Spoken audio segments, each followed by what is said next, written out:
Jim Thome, welcome to Baseball Stories. Thank you. It's great to see you. Jim Thome, Hall-of-Famer. I know you've had a few months to get used to that expression, but when you hear it, what do you think? It actually is an incredible feeling. I mean, how would you ever know? You know, growing up in the Midwest, I think you dream of playing baseball, number one, and then when you're granted that gift of, getting drafted, going through the process, the journey we call it, and then you get to the big leagues, and then you look and you go through this 22-year journey again. After it's all over with, you receive this honor of the Hall of Fame. It's just incredible. It's just something I don't think you'd ever imagine as a player. You think the fact, you see or hear about a Hall of Famer, and then now to be a part of that fraternity is just an incredible feeling. Deep to left field, number 600 for Jim Thome. If I told you then you would hit 600 home runs and land in the Hall of Fame, what would you have said? I would have probably given you a big hug. Well, you might do that anyway. I would have given you a big hug and go, okay, how is this going to all work? How is the process going to be? And that's what it was, truly. It was a process. It was a long journey. Meeting Charlie Manuel, I think, was the best thing that happened to me. And then the long grinding process of repetition, work, putting time in, having failure, learning from failure, having success, knowing how to bottle all of that up and then apply it to what you did or worked on every day to try to master. And that's to find that right swing that's going to be successful for the player. Yeah, now you mentioned Charlie Manuel, one of my favorite people, certainly one of your favorite people. How did Charlie change your career? In so many ways. Mentally, he helped me believe in myself. We didn't really talk a lot of mechanics, but the mechanical things that he changed in my swing, I think were for the best. And then just the grind, the process, the everyday, learning each other and him knowing, like looking at me saying, okay, you seem like you're a little out of whack today, or, hey, your hands are a little higher than normal, or, just the constant on top of the process and making sure that I understood where he was coming from. And looking, like I'll give you an example, is during the game, I might look over and he might go like this, meaning that he's going to throw a curveball. And me selling out and looking for a curveball because he told me that they may throw a curveball at some point. And the trust, not blaming, not ever blaming somebody for your failure, but also having somebody like you felt was on your side during that time. Yeah. Now, Charlie tells a story about your bat point, that it comes from The Natural, the movie? Yes. This is a true story? It is a true story, yeah. He called me in his office. This is actually, when? it was in Scranton. I do believe this was 93. And basically, we talked about getting a rhythmic load and getting more like of a fluidity part to my setup. And when he seen Roy Hobbs, pointing the bat and holding the bat out there, he said, hey, let's try this. And then we tried it. And then the big thing for me, not only holding the bat out front, but is how he maneuvered my back foot closer to home plate and totally turned my whole field around. If you read Ted Williams' book, it talks about hips and hands. Yeah. That's what Charlie ultimately wanted to get me to a point that I could pull the ball correctly. So Robert Redford had the perfect stance for you? Maybe I'll run with it. Hey, I'm not going to argue. The success came, and then it was like, okay, now then I believed in what he was trying to present. Yeah. And it just took off from there. You never met Robert Redford, right? No. You never told him this? No. We got to get him to Cooperstown, man. We got to get him there. I know. That would be awesome. Yeah. Yeah, I'd give him a big hug, too. Yes, you would. That's tremendous. The Natural is on in the clubhouse. Charlie Manuel sees it, and it changes Jim Thome's career. Yeah. You can't make this stuff up, No, man. you can't. A long drive to right and tell it goodbye. Your 95 team went 144. Is that the best team of your lifetime that never won a World Series? What a team. I would think so, yeah. Scored 1,000 runs. You know, we did. We did. We had an incredible lineup. You know, obviously the Braves had great pitching. You know, I think going into that World Series, you know, when we made it to the World Series, it was like, wow, we're here. So much different than the approach when we went in '97. And then, look, let's face it, the Braves pitched really well. They did. That was their time. It was their time. And we were, you know, we had this great offense. They had the great pitching. And it just didn't turn up our way. But no regrets, no looking back. And we were in that arena. That's what it's about, is being in the arena. And I think it prepared us for the '97 run as well. And unfortunately, we came up a little short there too. It's hard to kind of swallow at the end of the day. The Marlins have won the World Series. Because we were traveling to Kansas City, and she goes, "Hey, would you do me a big favor? Would you hit a home run today so I don't have to travel?"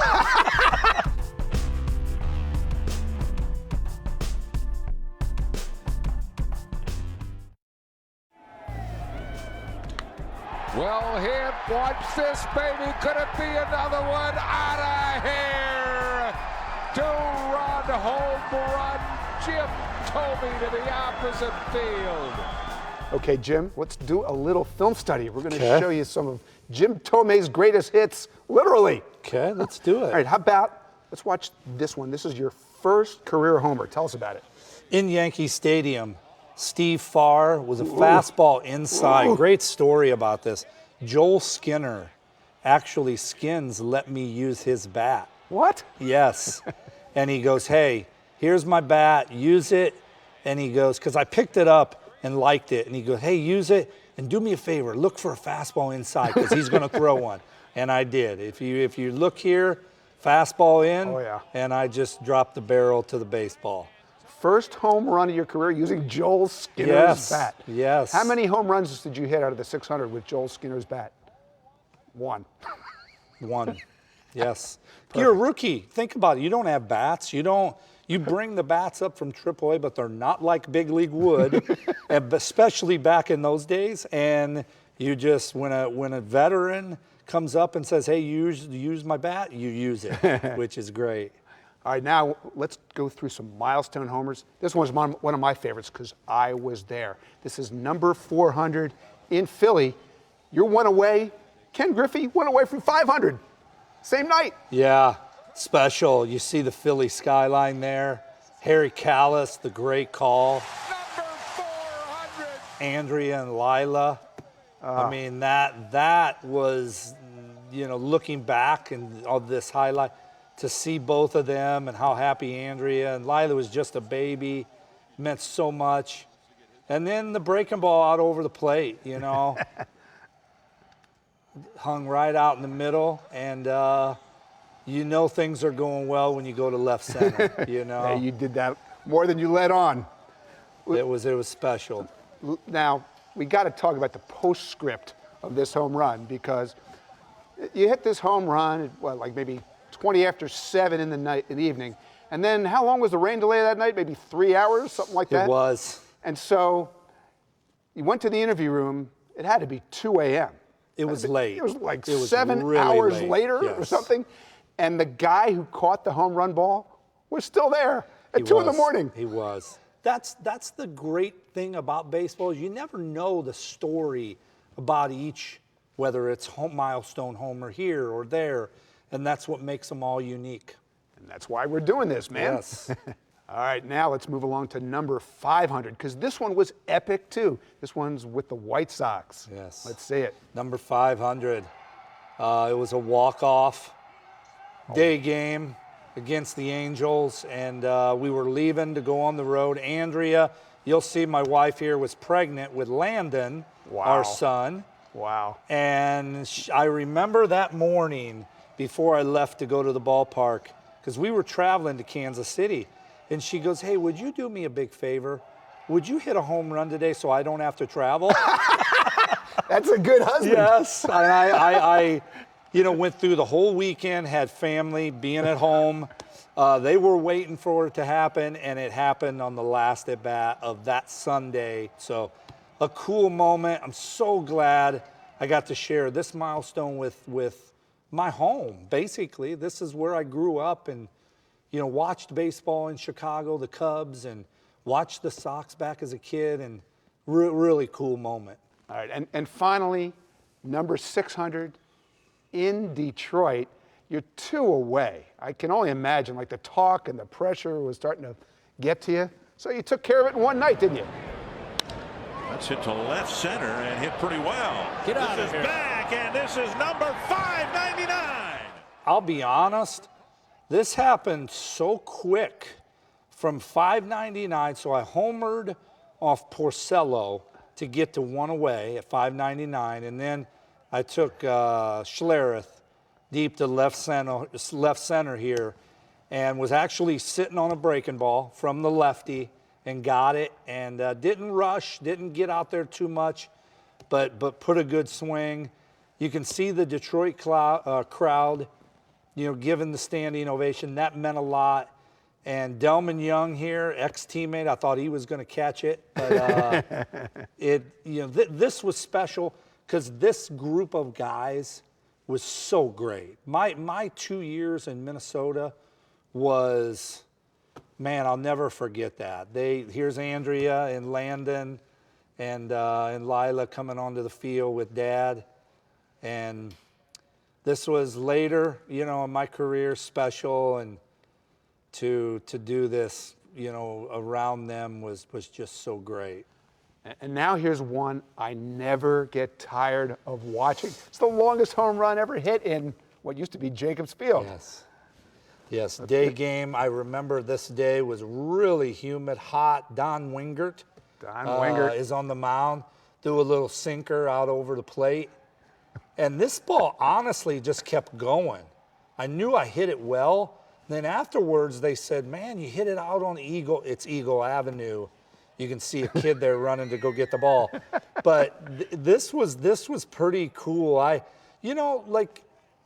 a player, when the weather heats up, the ball carries well in day games. You get those day games where like, man, the ball's carrying well today.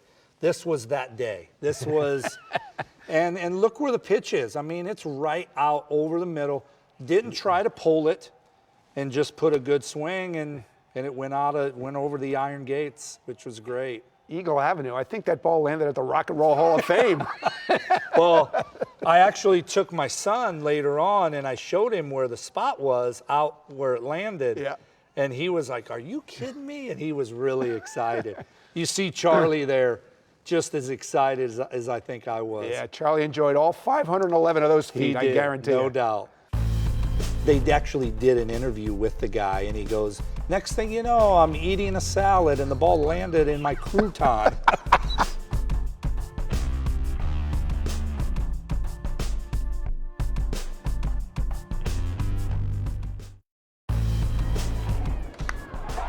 Well struck to deep left center. Watch that baby out of here. Jim Thome's first Philly home run is a 3-run shot. You had a really tough decision to make, to leave Cleveland Yeah. and go to Philadelphia. I don't think people understand how difficult that was and how emotional that was. It was. Why? Many, it took some time before we signed. And, all I ever knew was Cleveland, and Philly, turned out to be a great organization. I'm so glad I went through that process. But yes, during decision times like that, it is very difficult because you want to weigh your options. You want to make the right decision. And now as I'm retired and I look back, it helped me grow in areas and really truly become a man. I had to learn to get out of an environment that I was used to and comfortable with, but yet go into an environment that also helped me, I think, become a good player, continue to be a good player, but also meet great people in that organization that I just love today. They're a wonderful, solid organization. We talked earlier. It's a special group. Well, they love you there, and this is actually one of the cool things about you going in the Hall of Fame, because you had 4 franchises that you played basically a full season for, right? The Indians built a statue for you. The Phillies had a very emotional ceremony for you. You work for the White Sox. The Twins have a ceremony they're going to throw for you. What does it mean to you that all 4 of those teams treat you like you played for them your whole career? Well, let's start from the janitors to the people that work underneath, to the front office, to the trainers, to the coaches, to the clubhouse kids. I hope they truly understand and know how much each organization meant to me, because as the player, you want to give everything to every organization that you're in, and know how much I truly loved playing in all of those spots. Well, of course they know that. Just so you know, the biggest star on most teams doesn't get to know the janitors, but you made a point of that because that's who you are. Well, they're there every day, and they truly, when you go and shake their hand or have an interaction, even today when I walk in and I go in, at work with the White Sox, I mean, those guys, they know my name and they come up and they want a handshake. It's refreshing that that environment still exists and you can have that. It's really special. Let me ask you about your dad. Yeah. Chuck Thome. I know how close you two are. Like, one of my favorite memories of you is, right, in Philadelphia, you got hurt. Here's Ryan Howard. He's got the job. It became apparent to everybody you had to move on. You asked the Phillies if they could somehow trade you to Chicago so you could be close to your dad. Tell me why that was.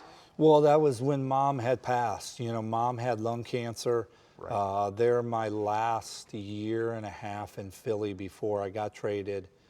It was an emotional time. Your mother's sick. You're going through this process, which players, it's a part of life. And then here was this great player the Phillies had in their minor leagues, was emerging into an MVP player. So you kind of understand that. You're not bitter. Look, he needed to play. Unfortunately, there was no DH in the National League to have us both there. Right. And they put me in an incredible spot. And I look back, I work for that organization today. I live in Chicago. So for the moment we left Philly to go to Chicago, I think it was a healing process for our family being around baseball. They could now come up, drive 2.5 hours to Chicago from Peoria and see a game, which I think when Mom was gone, it helped the healing of that, which baseball has many. That's the best part of baseball. It has that way of touching families on the healing end of things. Yes! Number 500 for Jim Thome. Michael Kadire, after you got elected, tweeted a photo of a bat that you signed for him, and it said, It must have been what Ruth and Gehrig. it must have been what Ruth and Gehrig felt like. Well, what does that mean? Well, I think in general, we were on deck, and he might have asked the question, or I might have asked it. I think he asked it. I think he thinks you asked it. No, but I asked it. I wonder what it was wait, like. let's go back. No, let's go back. So we were on deck, and I asked, what do you think Ruth and Gehrig felt like in Cleveland way back in the day? And wow. that's the sun what was shining, and yeah, it was Sunday. it was just because Cuddy is such a great historian of the game and appreciates it. And it was just one of them moments like, man, I wonder, this must have been what Ruth and Gehrig felt like on a sunny day. They're playing a day game in Cleveland. I think him and I had gotten hits that game, so you're feeling good. And those are the little things as players that we have conversations about. Like, you think, like it's always serious. No, like you should ask the fun, loose questions that make your teammates feel special. Cuddy did that. He's always had a great knack for that. That's why he's, in my opinion, one of my most special teammates ever, because he just appreciates the game so much. 1999 in Toronto, you hit a home run that landed in that Sightlines restaurant, and you call it the crouton. So why is that, Jim? Just because I hit the ball in a salad in the restaurant. The ball landed in a salad. Yeah, and they actually did an interview with the guy, and he goes, next thing you know, I'm eating a salad, and the ball landed in my crouton. So, yeah, we're trying to find that video, by the way. My son, Landon, wants to see that video. Me too. That was great. Well, this is all the stuff that led you to Cooperstown, New York. And you and I talked a little bit about Cooperstown and the magic of Cooperstown. Could you describe how Cooperstown, New York makes you feel? And then when you think about your plaque hanging in that town, how that makes you feel? When you hear the name Musial, you hear the name Hank Aaron, you hear DiMaggio, you hear Ruth, you hear Cobb. You know, I remember going on the orientation, and at the end of the day, they take you and they walk you down the hall where the plaques are.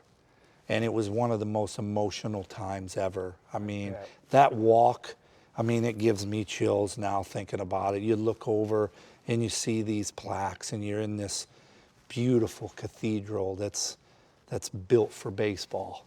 You know, I don't know what it's going to be like. I don't know what it's going to be like to stand up and give the speech.